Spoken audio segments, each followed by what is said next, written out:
Good morning class 11th students. ये अपने equilibrium topic का दो टॉपिक और अपने पास देखा जाए भी रिमेनिंग है। एक तो बफर सॉल्यूशन और एक सॉल्बिलिटी प्रोडक्ट। इससे पहले वाले ऑलमोस्ट का मैक्सिमम टॉपिक हम लोगों ने कवर कर लिए हैं। सॉल्ट हाइड्रोलिसिस को थोड़ा सा हम लोगों ने कम डिस्कस किया है क्योंकि इस साल सिलेबस से डिलीट है, इसलिए जो बेसिक नीड अपनी है उतना पार्ट हमने डिस्कस किया है। बफर सॉल्यूशन का देखा जाए नाम ही बड़ा सिंपल सा है और बफर वर्ड से आप पहले से ही परिचित हो। बफर मीन्स रजिस्ट से हम लोग इसको रिलेट करते हैं। बफर सॉल्यूशन का सिंपल मतलब आप यूँ समझ सकते हो, जैसे डेफिनेशन में हमने ले रखा है, a buffer solution is a solution which can resist the change in pH on addition of small amount of acid और बेस। मीन्स क्या समझ आया, अगर किसी सॉल्यूशन में हम स्मॉल अमाउंट में एसिड या बेस को मिक्स करें और उसके pH में कोई मेजरेबल चेंज ना आए तो ऐसे सॉल्यूशन को हम बफर सॉल्यूशन का नाम देते हैं। इवन आपको पता है वाटर न्यूट्रल है, लेकिन वाटर को किसी कंटेनर में ओपन रख दिया जाए 2 या 3 दिन, उसके बाद उसके नेचर को चेक किया जाए तो उसका नेचर एसिडिक हो जाएगा, जबकि हमने कुछ भी मिक्स नहीं किया, केवल वाटर को हमने ओपन कंटेनर में रखा है। तो एसिडिक होने का केवल एक ही रीज़न है, वाटर के अंदर CO2 डिज़ोल्व होगा और वाटर के साथ कार्बोनिक एसिड बना देगा। तो वाटर में कुछ भी मिक्स नहीं किया गया, फिर भी न्यूट्रल होने के बाद भी देखा जाए अपने आप CO2 डिज़ोल्व होने की वजह से एसिडिक हो रहा है। लेकिन ये जो बफर सॉल्यूशंस होते हैं इनके पास कुछ तो ऐसा कह सकते हो फैक्टर है, अभी हम लोग उसको डिस्कस भी करेंगे, जिनमें अगर हम स्मॉल अमाउंट एसिड का या बेस का मिलाएं तो भी उनके pH में कोई मेजरेबल चेंज नहीं आता। तो ऐसे सॉल्यूशन को बफर सॉल्यूशन का हम नाम देते हैं। सबसे बेटर एग्जांपल बफर सॉल्यूशन का है अपना ब्लड। हम लोगों का ब्लड, अपने ब्लड का pH 7.4 मेंटेन रहता है। अब आपको पता है डिफरेंट टाइप ऑफ हम लोग एसिडिक फूड, बेसिक फूड, अलग अलग चीज़ें लेते रहते हैं, लेकिन ब्लड के pH में कोई मेजरेबल चेंज नहीं आता। तो इससे गुड एग्जांपल आपको और क्या दिया जाए, क्योंकि ब्लड से हर कोई परिचित है, आपको उसके बारे में पहले से ही आइडिया है। एक छोटा सा टर्म और हम लोग लेते हैं, the ability of buffer solution to resist change in pH on of acid और a base is called buffer action. मतलब देखा जाए कि हर बफर सॉल्यूशन का जो कह सकते हो कि बफर एक्शन होगा वो एक जैसा नहीं होगा। किसी में थोड़ा सा ही एसिड मिलाने के बाद भी pH चेंज स्टार्ट हो जाएगा, या बेस में मिलाने से pH चेंज स्टार्ट हो जाएगा। किसी में कुछ ज़्यादा अमाउंट तक हम मिलाएंगे उसके बाद भी इजी गोइंग चेंज नहीं होगा, तो उसी को हम बफर एक्शन का नाम देते हैं। The ability of buffer solution to resist change in pH on addition of acid और base is called buffer action. तो छोटी छोटी डेफिनेशंस हैं, कभी कभी 1 मार्क्स में आपके सामने आ जाती हैं। अब pH के बेसिस पर देखा जाए, depending upon pH value, buffer solution को हम 2 पार्ट में डिवाइड करेंगे, एक तो एसिडिक बफर और एक बेसिक बफर। सबसे पहले देखा जाए, मैंने एसिडिक बफर को ले रखा, आपके सामने दिख रहा है, और एसिडिक बफर में हमें समझाना स्पेशली यूँ है, इट इज़ अ इक्विमोलर। ध्यान देना, ये लाइन किसी कीमत पर मिस नहीं होनी चाहिए। It is a equimolar mixture, मतलब मोलरिटी सेम होगी किसकी, of weak acid and salt of weak acid with strong base. मतलब एक वीक एसिड और वीक एसिड का स्ट्रॉन्ग बेस के साथ बना हुआ सॉल्ट, दोनों का मिक्सचर, वो भी इक्विमोलर रेशियो में, यानी दोनों की मोलरिटी सेम आए। जैसे देखो एग्जाम्पल में मैंने CH3COOH ले रखा है, एसिटिक एसिड, और एसिटिक एसिड का रिएक्शन अगर हम NaOH से करा दें, जो कि NaOH स्ट्रॉन्ग बेस है, तो सोडियम एसीटेट बन जाएगा। तो ये जो हमारे सामने मिक्सचर है ये बफर एसिडिक बफर है। साथ में H2CO3 कार्बोनिक एसिड है और NaHCO3 सोडियम हाइड्रोजन, यानी इस H2CO3 का रिएक्शन हम NaOH से करा दें तो इसका एक हाइड्रोजन अगर डिस्प्लेस होगा तो NaHCO3 बनेगा, सोडियम हाइड्रोजन कार्बोनेट। तो ये दोनों एसिडिक बफर सोल्यूशन दे देंगे। अब हमारा डिस्कशन स्पेशली इसी पर है। अब जैसे मान लीजिए इसी की बात करें हम, यहाँ पर जो मैं डिस्कस करना चाह रहा हूँ आप ध्यान से देखना।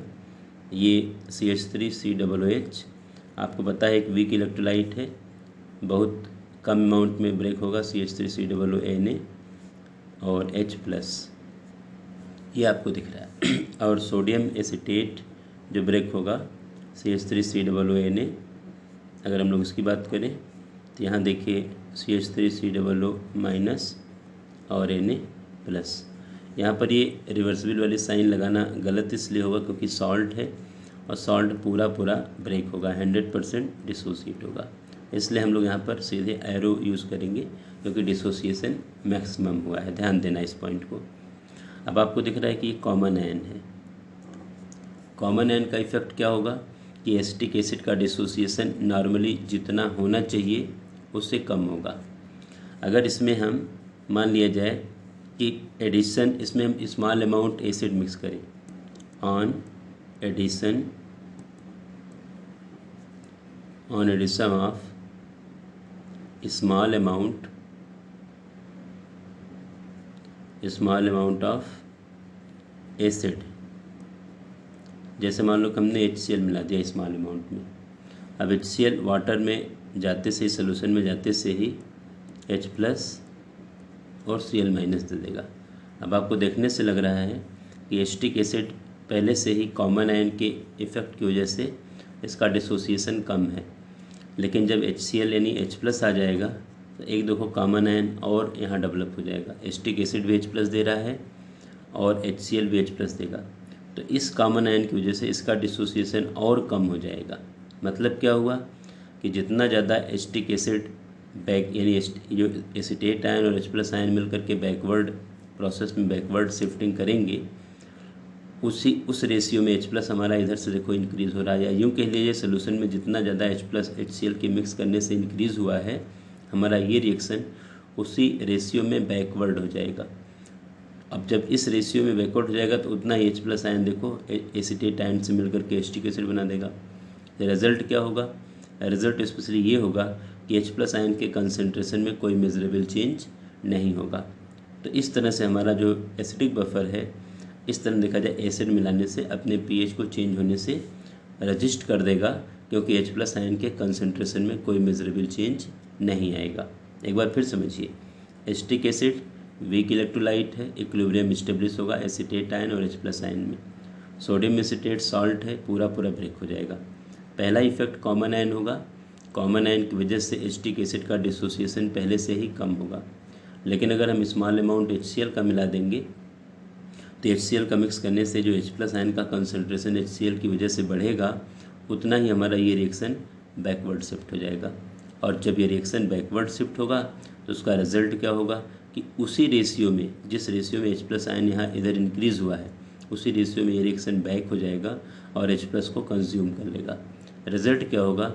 सोल्यूशन में H+ आयन के कंसंट्रेशन में कोई मेजरेबल चेंज नहीं होगा। अब इसी में देखा जाए, अगर हम इस पॉइंट पर चले, on addition of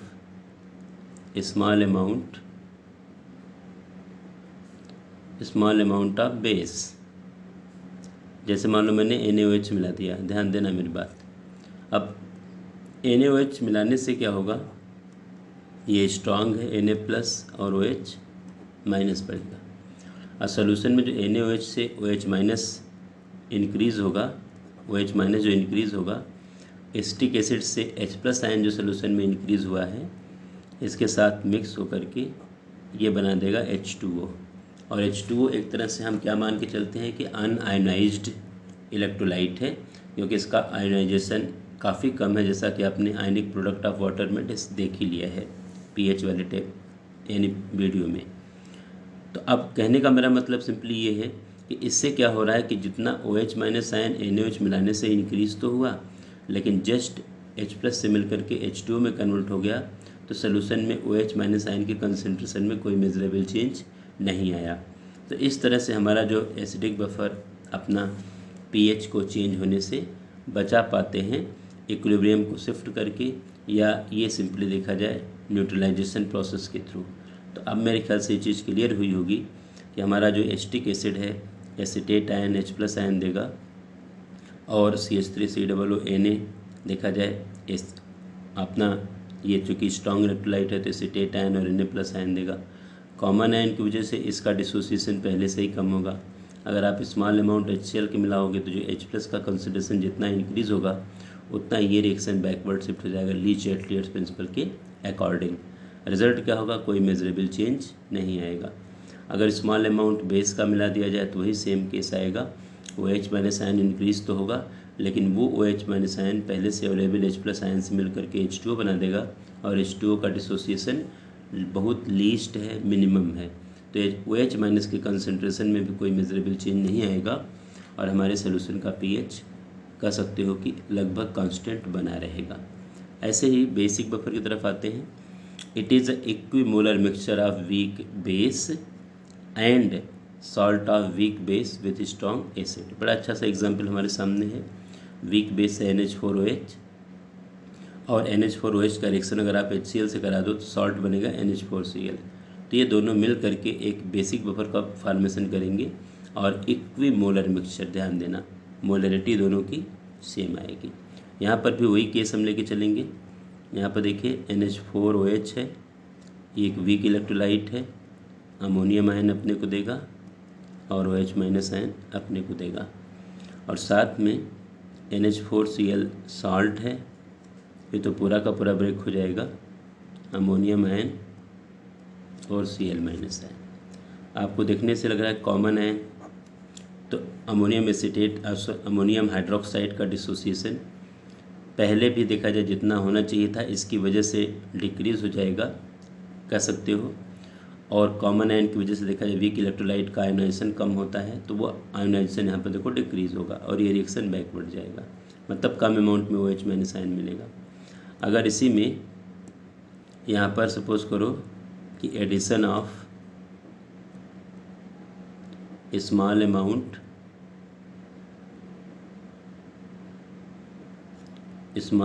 of acid, वही सेम केस अगर हम HCl ले लेते हैं तो HCl आपको देखने से लग रहा है क्या HCl जो है अपना जो HCl ब्रेक होगा ये H+ देगा, Cl- देगा। अब जितना H+ आयन HCl से मिलेगा सोल्यूशन में पहले से अवेलेबल OH- से ये मिल करके अनआयनाइज्ड वाटर मॉलिक्यूल का फॉर्मेशन कर देगा, एक weak electrolyte, very weak electrolyte कहा जाए तो कोई गलत नहीं है। रिजल्ट क्या होगा कि H+ आयन के कंसंट्रेशन में सोल्यूशन में कोई मेजरेबल चेंज नहीं आएगा। अब इसी में स्मॉल अमाउंट अगर हम बेस का मिला दें, जैसे NaOH मिला दें, तो NaOH पता आपको Na+ और OH- देगा, स्ट्रॉन्ग इलेक्ट्रोलाइट है, और जितना ज़्यादा ये OH- यहाँ इंक्रीज़ होगा उतना ही ये रिएक्शन बैकवर्ड हो जाएगा ली-चाटलियर्स प्रिंसिपल के अकॉर्डिंग, क्योंकि जब OH की कंसंट्रेशन को हम बढ़ाएंगे तो रिएक्शन बैक जाएगा। तो यहाँ NaOH मिलाने से जो OH- आयन इंक्रीज़ हुआ है उसी रेशियो में ये रिएक्शन बैक हो जाएगा, बैक शिफ्ट हो जाएगा, और OH- के कंसंट्रेशन में कोई मेजरेबल चेंज होने नहीं देगा। ये छोटे छोटे पॉइंट्स हैं, हमें लगता है आप लोग के समझ में आए होंगे, कोई दिक्कत नहीं आनी चाहिए। और इस तरह से बफर सॉल्यूशन अपना एसिडिक नेचर या बेसिक नेचर को प्रिजर्व रखता है, मतलब अपने pH को चेंज होने नहीं देता। ये चीज़ अपने समझ में आनी चाहिए। अब इसके आगे थोड़ा सा हम अगले टॉपिक की तरफ मूव करेंगे, इसी में pH का भी थोड़ा कॉन्सेप्ट है, उसकी बात कर लेते हैं फिर आगे।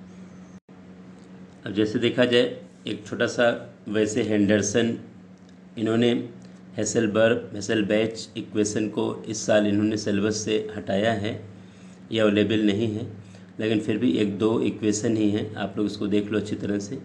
कभी भी pH अगर हमें बफर सॉल्यूशन का कैलकुलेट करना है तो उसके लिए देखा जाए एक हेंडरसन और हेसेलबैच इक्वेशन है, लेकिन स्पेशली हम लोग हेंडरसन इक्वेशन बार बार इसके लिए वर्ड यूज़ करते हैं। अब जैसे एसिडिक बफर जो है तो pH अगर निकालना होता है तो pKa यानी एसिड का जो डिसोसिएशन कांस्टेंट है के ए, उसका माइनस लॉग वाला पी के ए, जैसा कि पहले हम डिस्कस कर चुके हैं, प्लस लॉग सॉल्ट कंसंट्रेशन अपान एसिड कंसंट्रेशन, जो दोनों को हमने इक्विमोलर रेशियो में ले रखा है। तो सॉल्ट का कंसंट्रेशन कितना लिया गया है और साथ में एसिड का कंसंट्रेशन यानी मोलर कंसंट्रेशन कितना है वो हमें यहाँ पर कंसिडर करना है।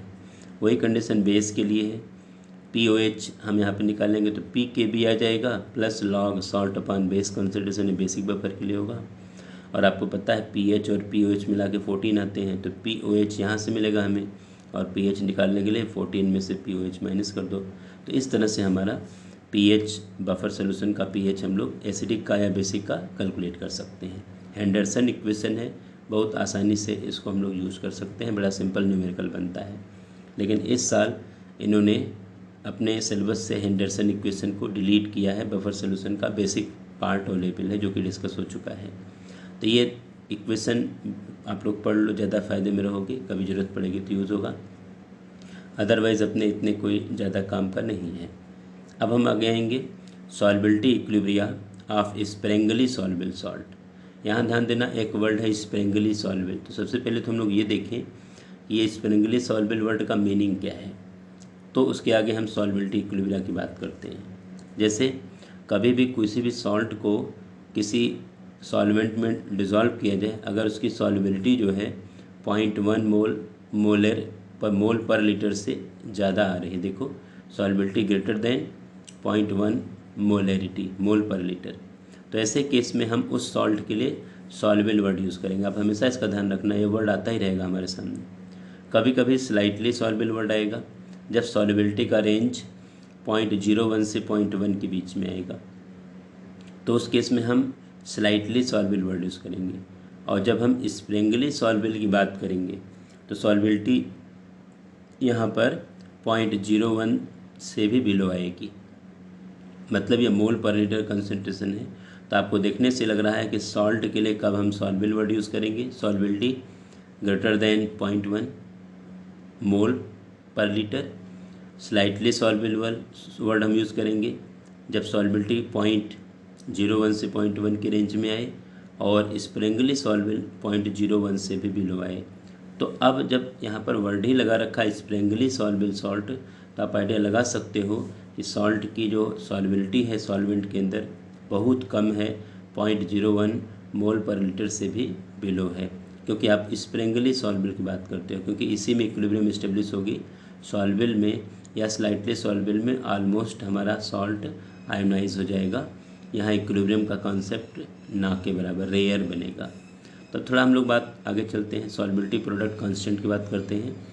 इसमें हमेशा ध्यान रखना है कि हमें सॉल्ट जो है स्प्रेंगली सॉल्युबल ही लेना है, जिसकी सॉल्युबिलिटी 0.01 मोल पर लीटर से बिलो आनी चाहिए। तो हमने AgCl को ले रखा है, काफ़ी कम सॉल्युबल है।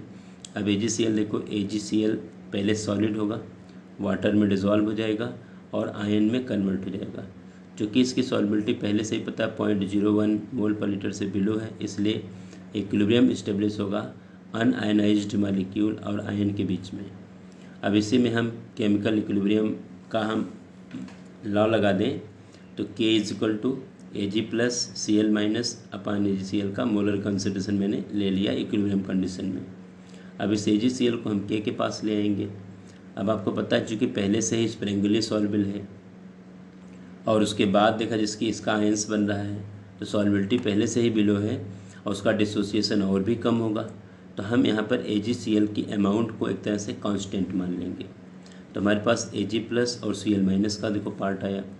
अब हम आगे क्या करेंगे, x को एक कांस्टेंट अगर मानेंगे तो भी एक कांस्टेंट बन गया, तो दो कांस्टेंट मिल करके एक कांस्टेंट रिजल्ट देंगे।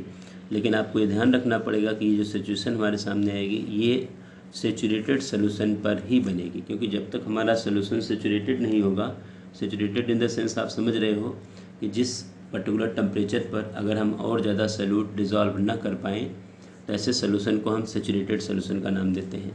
तो सेचुरेटेड सोल्यूशन पर ये पूरा इक्विलिब्रियम बनेगा और ये पूरी कंडीशन हमारे सेचुरेटेड सोल्यूशन के रिगार्डिंग है, इसलिए आप लोग हमेशा सेचुरेटेड सोल्यूशन को दिमाग में रखना।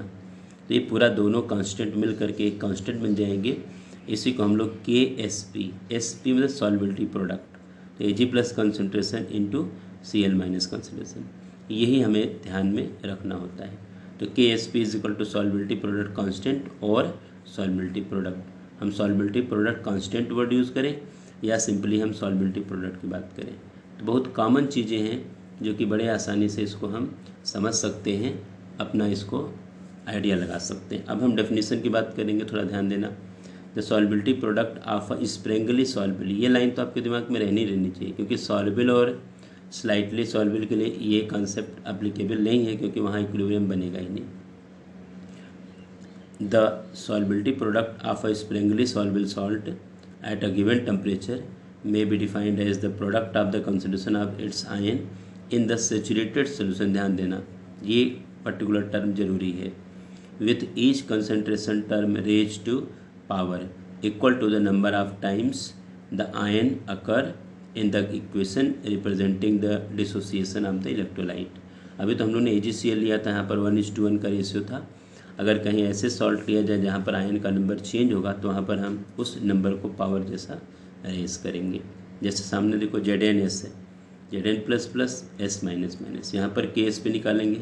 अगर पूरा इक्विलिब्रियम में है, सैचुरेटेड सोल्यूशन है, तो Ksp Zn प्लस प्लस और S माइनस माइनस की कंसंट्रेशन का प्रोडक्ट आ जाएगा, क्योंकि दोनों की वैल्यू 1 है। PbCl2 ले लोगे तो Pb तो प्लस प्लस रहेगा, लेकिन ये 2Cl बनेगा, तो यहाँ पर Cl के ऊपर स्क्वायर पावर लगा देंगे। Ca यहाँ पर देखा जाए Ca3PO4 होल ट्वाइस, तो 3Ca प्लस प्लस और 2PO4 ट्रिपल माइनस। अब यहाँ पर Ksp अगर निकालेंगे तो यहाँ पर देखिए कैल्शियम के मोलर कंसंट्रेशन का यहाँ पर 3 पावर यहाँ पर क्यूब लगाएंगे, क्योंकि आप यहाँ पर देखा जाए क्यूब वर्ड यूज़ कर लेंगे, 3 पावर लगा देंगे, और PO4 के ऊपर देखा जाए 2 पावर लगा देंगे, क्योंकि यहाँ पर इनकी न्यूमेरिकल वैल्यू 3 और 2 से रिलेट कर रही है। तो आपको ये ध्यान में रखना पड़ेगा कि जो भी स्टैकोमेट्रिक आयन का आएगा वो पावर जैसा रेज होगा, ये अपने को ध्यान में रखने की ज़रूरत है। अब हम थोड़ा इसके एप्लीकेशन पार्ट पर आएंगे और अपना ये टॉपिक कंप्लीट होगा। अपने को यहाँ पर देखो ध्यान में ये रखना है, अपने पास 2-3 एप्लीकेशंस बड़े अच्छे हैं। इस एप्लीकेशन पर न्यूमेरिकल भी खूब आते हैं। कैलकुलेशन ऑफ सॉल्युबिलिटी अगर हमें निकालना है, कैलकुलेट करना है, या सॉल्युबिलिटी दी गई सॉल्युबिलिटी प्रोडक्ट अगर निकालना है, तो सबसे पहले देखो मैंने 1:1 टाइप के सॉल्ट को लिया है, जो 1 केटायन और 1 एनायन देंगे। तो अगर मैंने इनिशियल वैल्यू A ले रखा है तो इनकी इनिशियल 0 रहेगी। अब इक्विलिब्रियम पर मैंने ये मान लिया कि इसमें से S पार्ट मोल पर लीटर ये सॉल्युबिलिटी है, जितना डिसोसिएट हुआ है इतना पार्ट ब्रेक हुआ है। तो अब देखने से लग रहा है कि 1:1 का रेशियो है, तो भी इतना ही बनेगा। ये हमेशा मोल पर लीटर में लिया जाएगा सॉल्युबिलिटी। तब Ksp यहाँ पर क्या आएगा, Ag plus concentration into Cl minus, और वो आपने पहले से ही देखो S और S का स्क्वायर आ जाएगा। तो सॉल्युबिलिटी प्रोडक्ट यहाँ पर देखो सॉल्युबिलिटी का स्क्वायर होगा, और solubility is equal to under root solubility product आ जाएगा। ये रिलेशन बनेगा 1:1 टाइप के सॉल्ट में। तो अगर न्यूमेरिकल कहीं ऐसा है जहाँ पर 1 केटायन 1 एनायन आ रहे हैं, वहाँ पर ये रिलेशन हमें लेना है। ऐसे 1:2 या 2:1 टाइप का सॉल्ट, मतलब 1 केटायन 2 एनायन या 2 केटायन 1 एनायन, जैसा कि सामने एग्जाम्पल गिवन है। ऐसे केस में अगर हम PbCl2 ले लें 1 केटायन 2 एनायन, अब यहाँ पर देखो सेम कंडीशन आई, ये अगर S बनेगा तो ये 2S बनेगा, इसका डबल बनेगा। ये सॉल्युबिलिटी है, लेकिन मोल पर लीटर में हमेशा ध्यान रखना पड़ेगा। अगर न्यूमेरिकल में ग्राम पर लीटर है तो मोलर मास से डिवाइड करके उसको मोल पर लीटर में चेंज करना पड़ेगा। अब यहाँ पर देखो Pb प्लस प्लस और Cl माइनस का स्क्वायर आ जाए, क्योंकि स्टैकोमेट्रिक 2 है, तो वही वैल्यू S और 2S का स्क्वायर, तो 4S का क्यूब। तो Ksp इज इक्वल टू क्या आ जाएगा, 4S का क्यूब आ जाएगा, और solubility is equal to Ksp/4 का देखा जाए क्यूब रूट आ जाएगा। ये अपने को ध्यान में रखना पड़ेगा। अगर हम 2:3 या 3:2 टाइप का सॉल्ट लेके चलें, मतलब 2 केटायन 3 एनायन या 3 केटायन 2 एनायन, सामने एग्जाम्पल गिवन है। जैसे Ca3PO4 होल ट्वाइस मैंने लिया है, वही 3Ca प्लस प्लस और 2PO4 माइनस माइनस माइनस, यानी 3:2 टाइप का सॉल्ट। सेम कंडीशन अप्लाई की, यहाँ पर A-S करोगे तो ये देखो 3S आएगा और ये 2S आएगा। आगे देखो सॉल्युबिलिटी प्रोडक्ट निकालने के लिए वही हमारा पुराना कॉन्सेप्ट अप्लाई करना है, तो 3S का क्यूब और 2S का स्क्वायर, तो 108S की पावर 5। तो हमारे पास जो सॉल्युबिलिटी प्रोडक्ट आएगा 108 s की पावर 5। तो सॉल्बिलिटी इज इक्वल टू क्या आ जाएगी, KSP/104 का यहाँ पर √5। ये हम लोग रिलेशन बनाएंगे। ऐसा कोई भी अगर अपने पास न्यूमेरिकल आता है तो आप इसी बेसिस पर अपना एक कह सकते हो कि इक्वेशन ड्रॉ कर लेना, रिलेशन बना लेना, और अगर ये रिलेशन दिमाग में पहले से है तो बहुत अच्छी बात है। एक वर्ड हमारे सामने देखो, predicting the precipitation of a salt. Salt के प्रेसिपिटेशन के लिए भी हम लोग इसका यूज़ करते हैं। देखो, in the solution the ionic product that is product of consideration of ions of the salt raise to appropriate power, जो भी है, जैसे यहाँ पर हम लोगों ने इस वाले केस में देखो यहाँ पर मैंने पावर लगा रखी है। अगर सॉल्ट के स्टैकोमेट्रिक वैल्यू से बन रही है तो cannot exceed the value of its solubility product because solubility product is the highest limit of ionic product at a particular temperature. Solubility product की कहानी हम लोग कब डिस्कस करते हैं, जब हमारा सोल्यूशन सैचुरेटेड होता है और उससे ज़्यादा सॉल्यूट हम डिज़ोल्व कर नहीं सकते। इसीलिए हाईएस्ट लिमिट में तो पहले से ही गिवन है, अपने पास अवेलेबल है। इसलिए कभी भी आयनिक प्रोडक्ट की जो वैल्यू आएगी सोल्यूशन में वो सॉल्बिलिटी प्रोडक्ट से ज़्यादा नहीं होगी। फिर भी अगर किसी केस में ऐसा होता है तो उसी केस में प्रेसिपिटेट बनेंगे। तो मैं 2 लाइन मेंशन करूँगा, बाकी तो और इसमें कुछ और नहीं है। अब अगर हम ये मान के चलें किसी भी सोल्यूशन में अगर जो हम आयनिक प्रोडक्ट को कैलकुलेट कर रहे हैं उस सॉल्ट का, अगर उस सॉल्ट के सॉल्बिलिटी प्रोडक्ट से ज़्यादा आ जाएगा तो उस केस में प्रेसिपिटेट बनेगा, मतलब इनसॉल्युबल फॉर्म में हमारा सॉलिड अलग हो जाएगा। जैसे अपना दूध जब फटने लगता है तो जो एकदम छोटे छोटे पार्ट नज़र आते हैं इनसॉल्युबल जो होते हैं, प्रेसिपिटेट उसी टाइप के बनते हैं। और अगर हमारा कैलकुलेटेड आयनिक प्रोडक्ट सॉल्बिलिटी प्रोडक्ट से कम है तो उस केस में कोई प्रेसिपिटेट नहीं बनेगा और सॉल्यूशन कह सकते हो कि ये अपना अनसैचुरेटेड बना रहेगा। और अगर आयनिक प्रोडक्ट और सॉल्बिलिटी प्रोडक्ट दोनों सेम आ जाएंगे तो हमारा सॉल्यूशन सैचुरेटेड हो जाएगा। आप ऐसे भी आइडिया लगा सकते हो। ये रिलेशन है। तो कभी आपसे कोई क्वेश्चन करे कि प्रेसिपिटेट कब बनेगा तो आपके दिमाग में होना चाहिए कि ionic product is greater than solubility product किसी भी सॉल्ट के लिए, तब प्रेसिपिटेट का फॉर्मेशन होगा। Precipitation of a soluble salt, ये भी हमारे बड़े काम का है। Purification of NaCl। देखो हम लोग करते क्या है कि जो NaCl हम लोग कह सकते हो कि यानी सी वाटर या लेक वाटर से निकाले जाते हैं, ये बहुत इम्प्योर होते हैं। अलग अलग स्टेप में प्यूरिफिकेशन के बाद हम लोग क्या करते हैं कि जब ये पूरा प्योर हो जाता है, यानी ऐसी इम्प्योरिटी जो फ़िल्टर करने से और इन सब से हट जाएंगी, उसके बाद इसकी ओवरऑल हमें केवल NaCl चाहिए और इसकी मैक्सिमम प्योरिटी को अगर हमें अलग करना है तो हमें प्यूरिफिकेशन की तरफ बढ़ना पड़ेगा। उसके लिए बड़ा सिंपल सा तरीका है, NaCl का एक कंसनट्रेट सोल्यूशन बना लेते हैं, जितना ज़्यादा कंसनट्रेशन हो सकता है, मतलब सैचुरेटेड सोल्यूशन हम लोग बनाते हैं। तो जब हम सैचुरेटेड सोल्यूशन बना लेंगे तो उस केस में होगा, इसी में देखो HCl गैस पास कर देते हैं। जब HCl गैस पास कर देंगे तो ये देखो H+ बना देगा और Cl-। चूँकि ये भी स्ट्रॉन्ग इलेक्ट्रोलाइट है, तो यहाँ पर देखा जाए आयनिक वो कॉमन आयन का तो कोई रोल आएगा नहीं। तो इस केस में क्या होगा कि जो आयनिक, यहाँ पर देखिए आयनिक प्रोडक्ट की वैल्यू आएगी, आयनिक प्रोडक्ट जो Na+ का और Cl- का आएगा, क्योंकि Cl- देखो HCl के मिलाने से भी इंक्रीज़ हो रहा है, तो ये वैल्यू देखा जाए इंक्रीज़ हो जाएगी यहाँ पर KSP NaCl के सॉल्बिलिटी प्रोडक्ट से। जब ये वैल्यू इंक्रीज़ हो जाएगी KSP से सॉल्बिलिटी प्रोडक्ट से, तो ये हमारा प्योर NaCl इनसॉल्युबल फॉर्म में अलग हो जाएगा और इम्प्योरिटी सोल्यूशन में रह जाएगी। फिर एक बार समझिए, हमें NaCl को जो प्योर करना है, लेक वाटर या सी वाटर से जो NaCl मिलता है उसको हम इनटेक नहीं कर सकते क्योंकि बहुत सी इम्प्योरिटी होती है। तो हम लोग क्या करेंगे, पहले इसका सैचुरेटेड सोल्यूशन बना देंगे और उसी में HCl गैस पास कर देंगे। दोनों स्ट्रॉन्ग इलेक्ट्रोलाइट हैं, इसलिए ये भी पूरा ब्रेक होगा और HCl भी पूरा ब्रेक होगा। यहाँ पर कॉमन आयन वर्क नहीं करेगा। कॉमन आयन वर्क तब करता है जब, क्योंकि देखो कॉमन आयन तो आ रहे हैं, लेकिन वर्क तब करेगा जब एक स्ट्रांग हो एक वीक हो। तो चूँकि अब सोल्यूशन में Cl- का कंसनट्रेशन बढ़ जाएगा, तो जो आयनिक प्रोडक्ट की वैल्यू आएगी Na+ और Cl- की HCl मिलाने से ये इंक्रीज़ हो जाएगी सॉल्बिलिटी प्रोडक्ट से, और क्या बनेगा, प्रेसिपिटेट बन जाएगा। और प्रेसिपिटेट जैसे बनेगा, प्रेसिपिटेट मतलब इनसॉल्युबल सॉलिड, तो प्योर NaCl सॉलिड के फॉर्म में सोल्यूशन से अलग हो जाएगा और इम्प्योरिटी सोल्यूशन में रह जाएगी। इस तरह से हम NaCl को प्योर करते हैं। वही कंडीशन देखो हम सोप के लिए भी लेते हैं, प्योरीफिकेशन ऑफ सोप। आपको पता है सोप स्पेशली देखा जाए क्या हायर फैटी एसिड का सोडियम सॉल्ट है। इसको हम लोगों ने वाटर में डाल दिया तो ये देखा जाए ये जो हमारे पास एक हायर फैटी एसिड का नेगेटिव आयन और Na+ आयन बना देगा। इसी में हम NaCl का कंसनट्रेट सोल्यूशन डाल देते हैं। NaCl देखो Na+ देगा और Cl- देगा। अब आपको दिख रहा है कि Na+, सोप से भी Na+ आया और NaCl से भी Na+ आया। रिज़ल्ट क्या होगा कि जो अपना RCOO- की जो वैल्यू आएगी और Na+ की मतलब आयनिक प्रोडक्ट की जो वैल्यू आएगी ये ज़्यादा हो जाएगी KSP सॉल्बिलिटी प्रोडक्ट से। और जब भी आयनिक प्रोडक्ट का कंसंट्रेशन सॉल्बिलिटी प्रोडक्ट से ज़्यादा हुआ प्रेसिपिटेट बन जाएगा। और प्रेसिपिटेट बनने के बाद देखा जाए अपना प्रेसिपिटेट हमेशा इनसॉल्युबल सॉलिड होता है, ध्यान रखना। तो अब अपना सोप इनसॉल्युबल फॉर्म में सॉल्यूशन से बाहर हो जाएगा और इम्प्योरिटी सॉल्यूशन में बच जाएगी। अब अपना ये पूरा टॉपिक कंप्लीट हुआ।